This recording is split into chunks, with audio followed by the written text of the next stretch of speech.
Welcome to this Forge College Explainer. Look, if you've ever stared at a pile of ERC-4337 components, bundlers, paymasters, the whole shebang, and wondered how they don't just spontaneously combust when you wire them together, well, you're in the exact right place. We just wrapped up integrating these pieces individually, but today we're unrolling the master blueprint. We're moving from those raw, isolated concepts into building a truly cohesive, socially recoverable smart wallet. It's time to put on the hard hat and structure a system that actually survives when real users touch it. Okay, here's a quick look at our agenda for this explainer. We've got the Capstone blueprint, the distributed control plane, a 7-step checklist, risks and mitigations, and we'll wrap up with your 3-hour time box. Honestly, sticking to this roadmap is the difference between a smooth deployment and, a frantic coffee-fueled debugging session at 3 a.m. Let's engineer the chaos away before it even starts. All right, Section 1, the Capstone Blueprint. Up until now, we've basically been playing with raw building materials. But you can't just throw concrete and steel into a pile and call it a skyscraper, right? We need a real structural plan to ensure the wallet, the bundler, and the paymaster actually work together in perfect harmony. Let's jump into Section 2, the distributed control plane. If you don't get this fundamental mental model permanently wired into your brain right now, your smart wallet's architecture is going to get super wobbly from line 1. So, the distributed control plane, it's a system coordinating 3 main actors. Think of it exactly like a bustling airport's air traffic control. The smart wallet is your control tower. It makes the big, authoritative calls on what's allowed.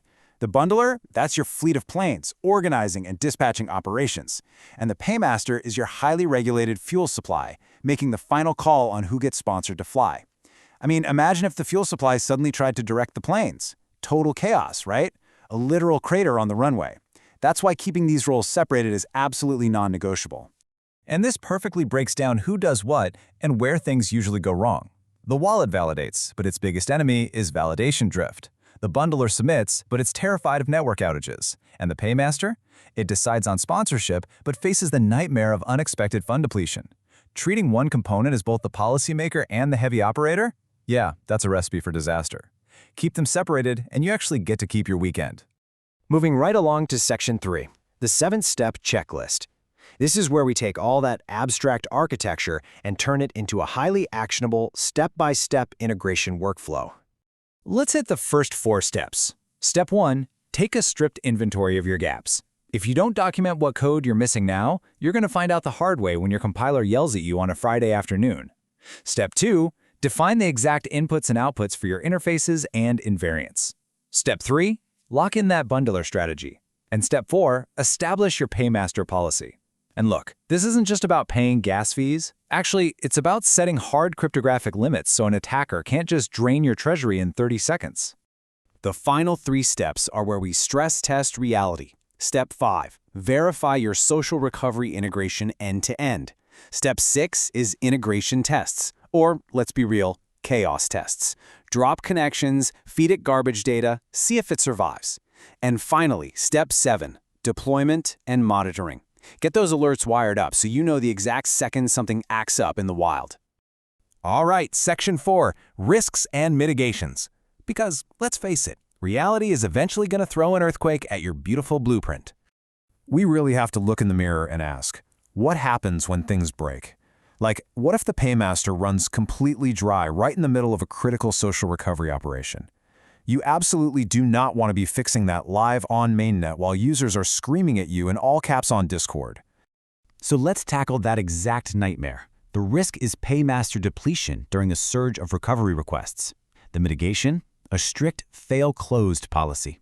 Simply put, if the system doesn't explicitly know an operation is safe and fully funded, it locks down the vault entirely. It defaults to maximum security, period. Combine that with manual top-up alerts, and you're golden. Here's another massive headache, validation mismatch. Imagine your wallet is speaking French, but your paymaster is speaking Spanish.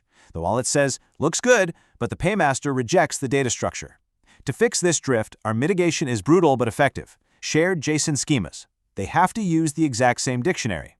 Back this up with automated CI tests, and boom, incompatible code literally cannot be merged. Okay, last but not least, Section 5, your 3-hour time box. We have the plan, now we just need to get on the clock. You've heard of Parkinson's law, right? Work expands to fill the time you give it. If you give yourself 3 weeks for this, you'll spend 3 weeks tweaking one gas parameter. No way. This is a strict 3-hour execution window. 45 minutes for interface tests, 45 for Paymaster caps, 45 for integration tests, and the final 45 to wire up deployment alerts.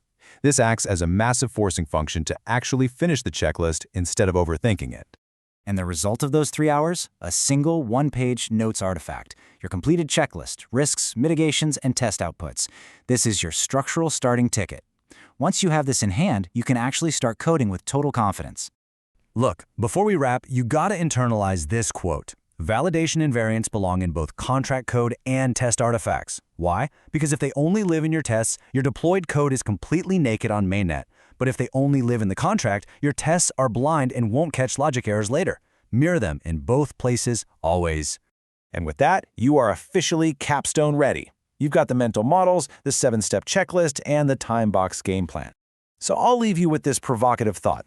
Look at the last smart contract you wrote. If your paymaster just vanished tomorrow, would your system gracefully lock down, or would it leave your users completely stranded? Go find out. And before you start that 3-hour timer, please head over to forge.college to learn more about this subject and dive into other awesome Web3 topics. Thanks for hanging out with me for this Forge College Explainer, and I'll catch you in the next one.